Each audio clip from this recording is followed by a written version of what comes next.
Okay, let's see. Um, so I know this is mainly strict to like AMC and just AMC, but to be honest, I don't really watch any other channel besides AMC. I mean, like, I remember this one guy like even noted that all I watch is AMC, but I don't know. AMC has like the best shows. I mean, like, I'm starting Mad Men, which is actually pretty good right now from the beginning, and I started Breaking Bad a few months ago. I'm up to a, a little bit into season 5, but I have season 1 through 4 down, and The Walking Dead I'm caught up with fully. I'm just I love AMC. Okay, but anyways, that's not my love for AMC is not the focus of this video. My thoughts on the mid-season finales and stuff. It's just like in terms of story and in terms of like where the shows are right now. I mean, I don't like the idea of mid-season finales. Like, I don't really know what other TV show does that, because I know, like, I don't think Game of Thrones does that, and that'd be terrible if Game of Thrones does that, if they did that, because Game of Thrones is per season's only 10 episodes. But anyways, I'm not so sure why AMC cuts their seasons in half. Like, I heard it has something to do with like budget issues, but it's so jarring, like when you have to wait for the next half of the season to start. I mean, like, it'd be fine if it was just like the season ended, so you have to wait for the next season. But it's like, it's different though. That's like waiting for the next season to start, like the next line of story. Here, it's just like it's the same storyline. It's just like we need to like wait a few months to see what happens in the next episode. I mean, I would be fine if it was just like they ended the season right, or the mid-season finale right at a part where you feel is safe. So in the next like season starts, it's like relatively calm and then builds up. You can't. I don't like it when shows end on a really high point that you just want to see the next episode. Like, you gotta give us, time to relax. Like, I don't know if that makes sense, but anyways. Starting with Breaking Bad, I am a fan of Breaking Bad. It's just like I am a fan. I'm just saying it is I'm not very not well informed of the series as much as I would want to, but I know, okay, spoilers, but I know what happens in the mid-season finale. Like, Hank finally finds out it's Walter White. It's like, and also over the course of this season, this half of the season, you got to see Walter White just slip from anti-hero to total evil villain that you want to see die. I mean, like, and that is risky. I mean, like, turning your main character into the villain, that's just like, you it's kind of weird. I mean, seeing him make this journey from the nice Walter White from season 1 all the way into this, like, I don't know, like, if we started Walter White where he is now, we would not sympathize with him at all. But knowing him from season 1, it's really sad to see him make this journey. Like, it's entertaining and it's good story telling, but it's just really depressing. But all good characters have like tragic paths. But anyways, what else can I say about Breaking Bad? I mean, it's like, I know there's ending at this season. I kind of don't want them to, because I don't know, like, throughout this half of the season, like, I might have to go back through some episodes to review, but I just felt like we didn't really explore sorry, we didn't really get to explore just the total, like, gravity of Gus Fring's death. Like, we never really, I mean, we reviewed it. I mean, like, we went over what happened after he died and the effect it had, but I don't think we fully explored how big an effect Gus Fring's death could have had. I mean, I feel like we could have stretched this, like, into 2 seasons, just like Walter dealing with the aftermath of Gus Fring's death, because just like the death of a high profile character like Gus, and adding to the fact that Gus Fring killed off like the cartel in season 4. I mean, like, just having one season to just explain all that, or like explore that, it just doesn't feel enough, you know. Like, we want more storytelling, but anyway, sorry, I'm messing my words right now. Anyways, that's one of my problems with ending this season. Cause like even though we had like a good string of episodes this half, I feel like there could have been more done. Like, they did as much as they could, but I feel like, but knowing that this season is the last one, I feel like there could be more. Other than that, I like where the season ended. Like, I like that. I like how Walter's trying to leave the business for good for once, but you know that Hank is that one thing that brings him back. You know, it's just it's it's the tragedy of Walter's character. Like, he can never leave the meth business now. Like, he's so deep into it that, like, you know that this is not gonna end well.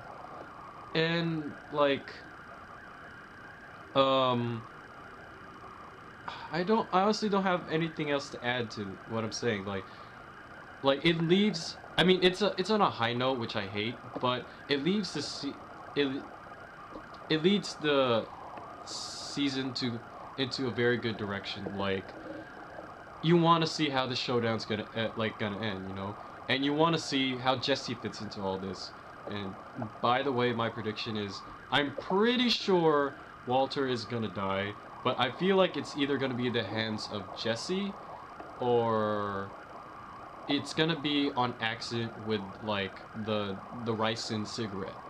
Like, I feel like that's the only way that they can end the show. Like, it has to be either at Jesse's hand or on like a complete like stupid accident kind of thing. But anyways, yeah, it leaves this show at a good point. I hate that it ended on a high point, but you know what can you know. So looking forward to next half of Breaking Bad season 5. Anyways, The Walking Dead though. Walking Dead's different in that I actually know a lot about The Walking Dead and I can talk about it for hours, but since I don't have that freedom, what can I say about this mid-season finale? I I read all the volumes and I was a little curious as to how they were going to deal with doing volume 5 through 8. Because, oh no, 3 through 8 actually. Because I predicted a long time ago that they were going to combine the prison and Woodbury arc. But I also predicted that this would last at least 2 seasons.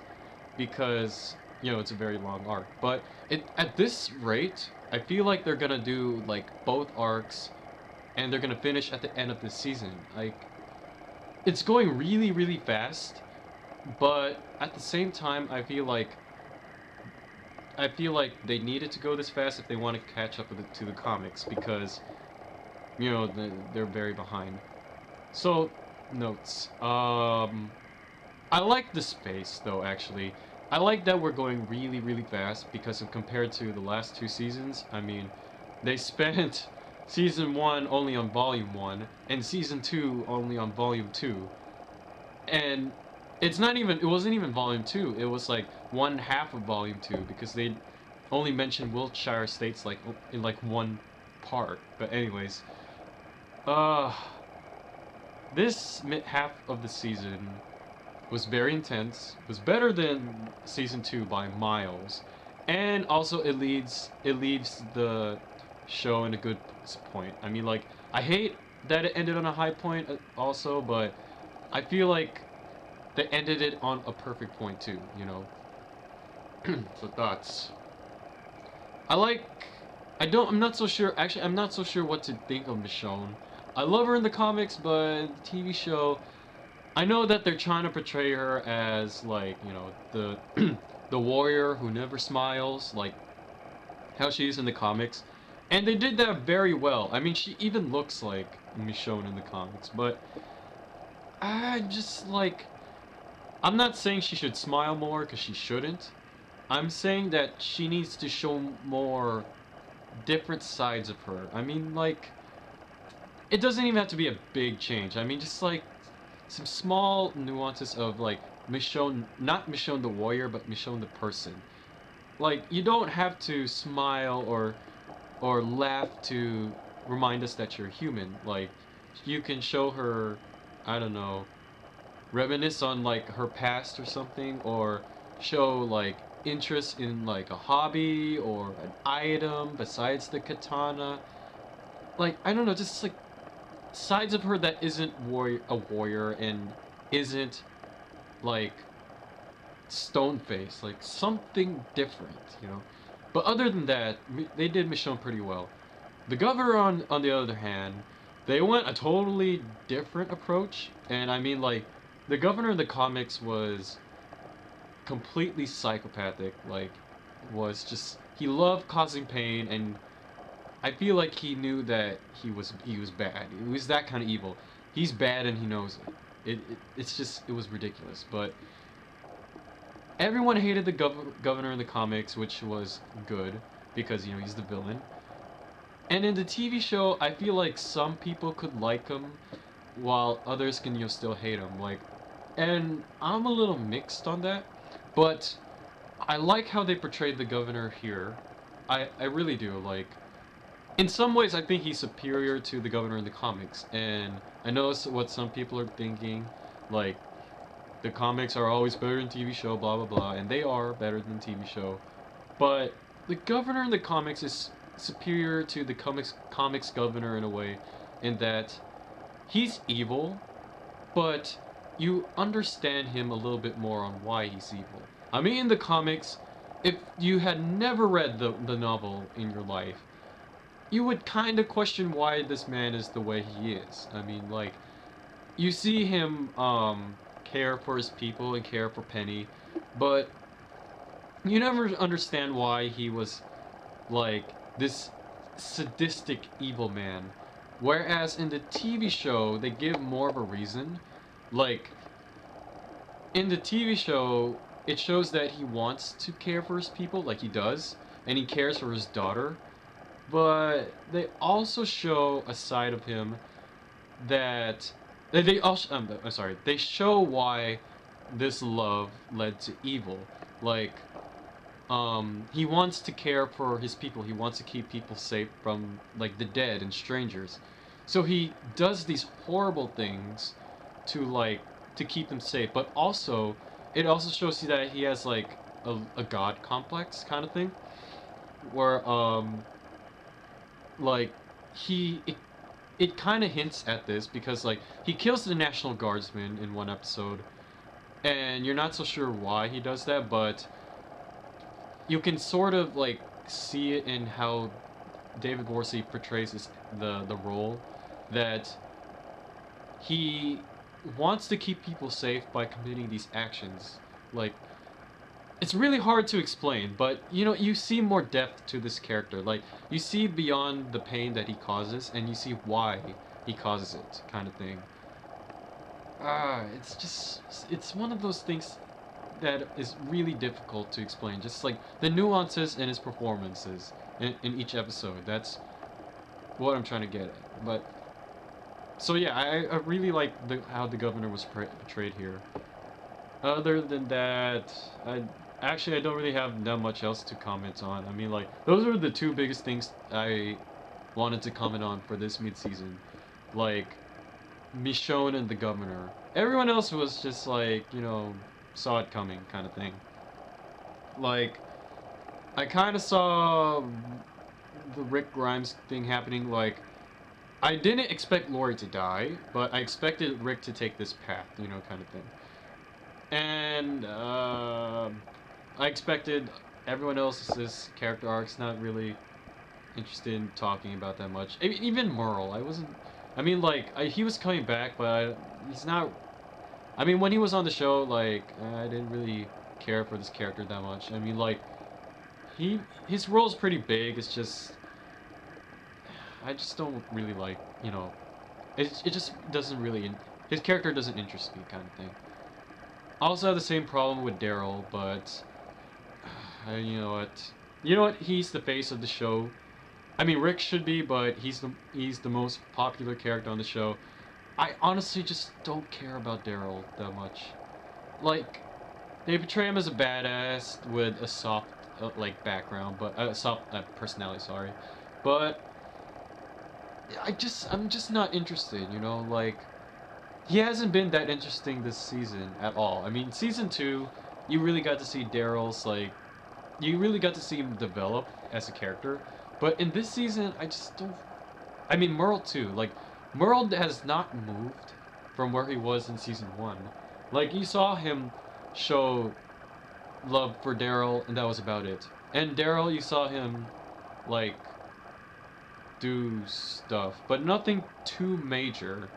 I mean, they do develop, but it's like, you know, it's not enough to consider it character development. That's what I mean. It's just like, I don't feel like they've moved a lot from where they were before. Not like Rick Grimes, where his character like changed like in a drastic way. So yeah, that's all I have to really say about mid-season finale. Um, Disappointed in some parts, like with the Dixon brothers, and some other characters like Andrea. I was disappointed in Andrea. Also, Glenn and Maggie. I was a little disappointed in how they were treated. I mean, in how they were developed. And happy about some other things like Rick Grimes' character development, Michonne, the governor, Woodbury looks fantastic, and the prison looks fantastic too. And I love the zombie action. You know, I always love that. But yeah, that's my thoughts on the mid-season finales of both shows. Sorry if it was a little jumbled up in there, but yeah.